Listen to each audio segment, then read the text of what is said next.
To my channel. എല്ലാവരും സുഖമായിട്ടിരിക്കുന്നല്ലോ. അപ്പോൾ കുറച്ച് നാൾക്ക് ശേഷം ഞാനൊരു ഈസി മേക്കപ്പ് വീഡിയോ ആയിട്ടാണ് വന്നിരിക്കുന്നത്. ഞാനിത് കാണിച്ചു തരാൻ കാരണം എന്ന് വെച്ചാൽ ഞാനിപ്പോൾ എല്ലാ ദിവസവും ഇപ്പം ഷോപ്പിൽ പോകണം, രാവിലെ വേഗം എണീറ്റ് ഷോപ്പിലൊക്കെ പോകണം. അപ്പോൾ ആ ഒരു ധൃതിയുടെ ഇടയിൽ ഒരുപാട് ടൈമൊന്നും നമുക്ക് ഈ മേക്കപ്പിൽ സ്പെൻഡ് ചെയ്യാൻ കിട്ടില്ല. അപ്പോൾ അതുകൊണ്ട് തന്നെ വളരെ എളുപ്പം ചെയ്യാൻ പറ്റുന്ന ഒരു മേക്കപ്പാണ്. ഞാൻ ചെയ്തുകൊണ്ടിരിക്കുന്ന ഒരു മേക്കപ്പ് റൂട്ടീനാണ്. അതുകൊണ്ട് ഞാൻ വിചാരിച്ചു നിങ്ങൾക്ക് എല്ലാവർക്കും അത് കാണിച്ചു തരാം. ഈ ഒരു മേക്കപ്പ് നമുക്ക് 5 മിനിറ്റിനകത്ത് തന്നെ ചെയ്തെടുക്കാൻ പറ്റുന്ന ഒരു ടൈപ്പ് ഓഫ് മേക്കപ്പ് ആണ്. അപ്പോൾ നമുക്ക് എന്തായാലും അധികം സമയം കളയണ്ട, നമുക്ക് നേരെ ഈ മേക്കപ്പ് എങ്ങനെയാണ് ചെയ്യുന്നതെന്ന് നോക്കാം. നമുക്കിനി മേക്കപ്പ് സ്റ്റാർട്ട് ചെയ്യാം. ഞാൻ ആദ്യം തന്നെ ഫേസ് എല്ലാം വാഷ് ചെയ്തിട്ട് വന്നിരിക്കുകയാണ്. ഒരു ഫേസ് വാഷ് കൊണ്ട് നന്നായിട്ട് ആദ്യം ഫേസ് വാഷ് ചെയ്യണം. അത് കഴിഞ്ഞിട്ട് ടോണർ എന്തെങ്കിലും ഉണ്ടെങ്കിൽ അപ്ലൈ ചെയ്യുക.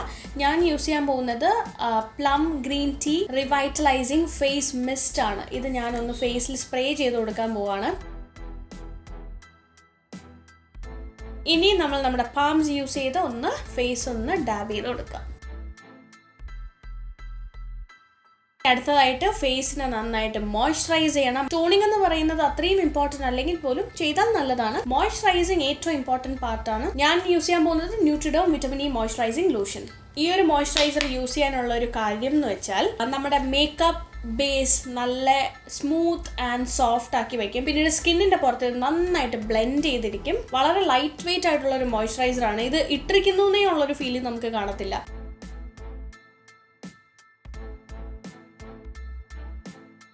ഒട്ടും തന്നെ ക്രാക്ക് ആവത്തില്ല കേട്ടോ. നമുക്ക് യൂസ് ചെയ്ത് കഴിയുമ്പോൾ നമുക്ക് അതിൻ്റെ ഒരു വ്യത്യാസം നമുക്ക് മനസ്സിലാവും. അപ്പോൾ എന്തായാലും ഈ ഒരു മോയ്സ്ചറൈസർ യൂസ് ചെയ്ത് നോക്കുക. ഇത് ഓൾ സ്കിൻ ടൈപ്പിന് വേണ്ടിയിട്ടുള്ള മോയ്സ്ചറൈസർ ആണ്. അപ്പോൾ അത് കഴിഞ്ഞു. ഇനി ഞാൻ ലിപ് ബട്ടർ യൂസ് ചെയ്യാൻ പോവാണ്. ഇത് വൈൽഡ് ഓർഗാനിക്കയുടെ ലിപ് ബട്ടർ ആണ്. ഇനി ഞാനെല്ലാം ഫട്ടാഫട്ട് ചെയ്തുകൊണ്ടിരിക്കുകയാണ്, കാരണം നമുക്ക് അധികം സമയം കളയാനില്ലല്ലോ. ഒരു ക്വിക്ക് മേക്കപ്പ് ആണിത്. അപ്പോൾ ഞാൻ കൺസീലർ ഒന്നും തന്നെ യൂസ് ചെയ്യുന്നില്ല, ഫൗണ്ടേഷൻ ആണ് ഡയറക്റ്റ് യൂസ് ചെയ്യുന്നത്. ഇത് ലോറിയാലിന്റെ സ്റ്റിക്ക് ഫൗണ്ടേഷൻ ആണ്. അപ്പം ഒരു എന്താ പറയുക, ഒരു കൺസീലറിന്റെ എഫക്റ്റും കൂടി നമുക്ക് തരും കേട്ടോ. നല്ലൊരു ക്രീമി ടെക്സ്ചറിലാണ് ഇത് വരുന്നത്. ഇനി ഞാൻ എൻ്റെ ഒരു ഫ്ലാറ്റ് ടോപ്പ് ബ്രഷ് യൂസ് ചെയ്തിട്ട് ബ്ലെൻഡ് ചെയ്ത് കൊടുക്കാൻ പോവാണ്.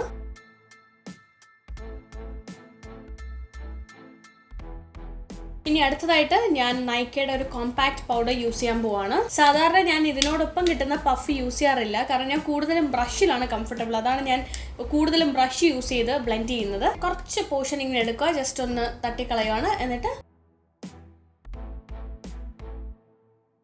ഇനി ഞാൻ ചെയ്യാൻ പോകുന്നത് ഈ ഒരു ഫേസ് മിസ്റ്റ് ഞാൻ വീണ്ടും യൂസ് ചെയ്യാൻ പോവാണ്. അതായത് ഞാൻ ഫൗണ്ടേഷൻ ഇട്ടു, അതിൻ്റെ പുറത്ത് കോമ്പാക്ട് പൗഡർ ഇട്ടു. അപ്പോൾ നമ്മൾ ഒത്തിരി മേക്കപ്പ് ഇട്ടെന്ന് തോന്നാതെ ഇരിക്കാൻ, കുറച്ച് നാച്ചുറൽ ആയിട്ട് ഇരിക്കാനായിട്ട് ഞാൻ രണ്ടാമതും കൂടി ഈ ഒരു ഫേസ് മിസ്റ്റ് യൂസ് ചെയ്യാൻ പോവാണ്. ഒരല്പം സ്പ്രേ ചെയ്ത് കൊടുത്താൽ മതി. ഇനി ഞാൻ നൈക്കയുടെ ഈ ഒരു പാലറ്റ് എടുത്തിരിക്കുകയാണ്. ബീച്ച് സൈഡ് പീച്ച് എന്ന് പറഞ്ഞ പാലറ്റാണ് നൈക്കയുടെ. വീണ് കുറച്ച് പൊട്ടിയിരിക്കുകയാണ്, കയ്യിൽ നിന്ന് വീണതാണ്. ഈ ഒരു ഷെയ്ഡാണ് ഞാൻ യൂഷ്വലി എപ്പോഴും യൂസ് ചെയ്യാറ്. അപ്പോൾ ഈ ഒരു ഷെയ്ഡ് ഒരു ബ്രിക്ക് ഷെയ്ഡാണ് ഞാൻ യൂസ് ചെയ്യുന്നത്.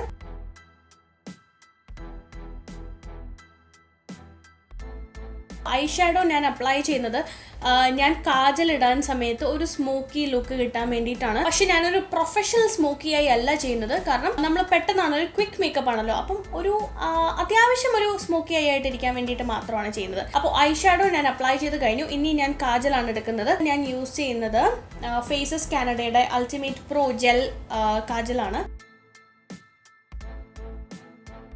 വെറുതെ ഒന്ന് വരയ്ക്കും. വരച്ചതിന് ശേഷം ഞാൻ എന്നെ സ്മഡ്ജ് ചെയ്ത് കൊടുക്കും.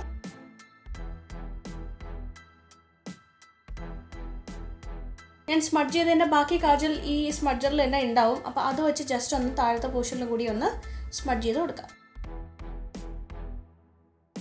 എക്സ്ട്രാ കാജലൊന്നും ഞാൻ താഴത്തെ പോർഷനിൽ ആഡ് ചെയ്ത് കൊടുത്തിട്ടില്ല. ഇനി ഞാൻ ഒരു കേളർ യൂസ് ചെയ്തിട്ട് എൻ്റെ ഐലാഷ് ഒന്ന് കേൾ ചെയ്ത് കൊടുക്കുന്നു. ഇനി മസ്കാര ഞാൻ യൂസ് ചെയ്യുന്നത് ലാക്മേ ആബ്സല്യൂട്ടിൻ്റെ വോളിമൈസിങ് മസ്കാരയാണ്.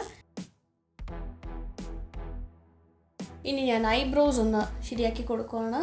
സൈഡിലെ എക്സ്ട്രാസ് ഒന്ന് ഫില്ല് ചെയ്ത് കൊടുക്കുന്നതേ ഉള്ളൂ. ഇനി ലിപ്സ്റ്റിക് അപ്ലൈ ചെയ്യാൻ പോവാണ്. ഇത് സ്മാഷ് ബോക്സിന്റെ ലിപ്സ്റ്റിക് ആണ്. ഇതൊരു കുറച്ച് ഡാർക്ക് ഷെയ്ഡാണ്, ഒരു പർപ്പിൾ ഒരു ഷെയ്ഡാണ്. ലൈറ്റ് ആയിട്ട് മാത്രമേ ഇടുന്നുള്ളൂ.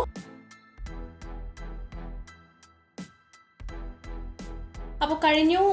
ഇതാണ് എൻ്റെ ഫട്ടാഫട്ട് ക്വിക്ക് മേക്കപ്പ്. ഞാൻ എല്ലാ ദിവസവും ഈ ഒരു മേക്കപ്പ് ആണ് ഇപ്പോൾ ഫോളോ ചെയ്തുകൊണ്ടിരിക്കുന്നത്. കാരണം ഇപ്പോൾ നമുക്ക് അധികം സമയം കളയാതെ തന്നെ പെട്ടെന്ന് നമുക്ക് ചെയ്യാൻ പറ്റുന്ന ഒരു മേക്കപ്പ് റൂട്ടീനാണിത്. കൂടുതലും ടൈം സ്പെൻഡ് ചെയ്യുന്നത് ഐസിലൊക്കെ അല്ലേ, അപ്പം അതൊക്കെ വളരെ പെട്ടെന്ന് ചെയ്തെടുക്കാൻ പറ്റുന്ന ഒരു മേക്കപ്പ് ട്രിക്കാണ്. ശരിക്കും പറഞ്ഞാൽ ഞാൻ എക്സ്പ്ലെയിൻ ചെയ്തുകൊണ്ട് മേക്കപ്പ് അപ്ലൈ ചെയ്തത് കൊണ്ടാണ് ഇത്രയും സമയം എടുത്തത്. അല്ലെങ്കിൽ ഇത്രയും പോലും സമയം എടുക്കത്തില്ല. ഞാൻ യൂഷ്വലി ചെയ്യാൻ സമയത്ത് എനിക്ക് 2-3 മിനിറ്റ് എടുക്കാറുള്ളൂ കേട്ടോ മേക്കപ്പ് അപ്ലൈ ചെയ്യാനായിട്ട്. അപ്പോൾ അത്ര എളുപ്പമുള്ളൊരു മേക്കപ്പ് റൂട്ടീനാണ്. അപ്പോൾ എല്ലാവരും ട്രൈ ചെയ്ത് നോക്കുക. അപ്പോൾ എല്ലാവർക്കും എൻ്റെ ഈ വീഡിയോ ഇഷ്ടപ്പെട്ടു എന്ന് വിശ്വസിക്കുന്നു. ഇഷ്ടപ്പെട്ടാൽ ലൈക്ക് ചെയ്യുക, ഷെയർ ചെയ്യുക, കമൻറ്റ് ചെയ്യുക, സബ്സ്ക്രൈബ് ചെയ്യുക. അപ്പോൾ അടുത്ത വീഡിയോയിൽ കാണുന്നവരേക്കും ബൈ, ടേക്ക് കെയർ.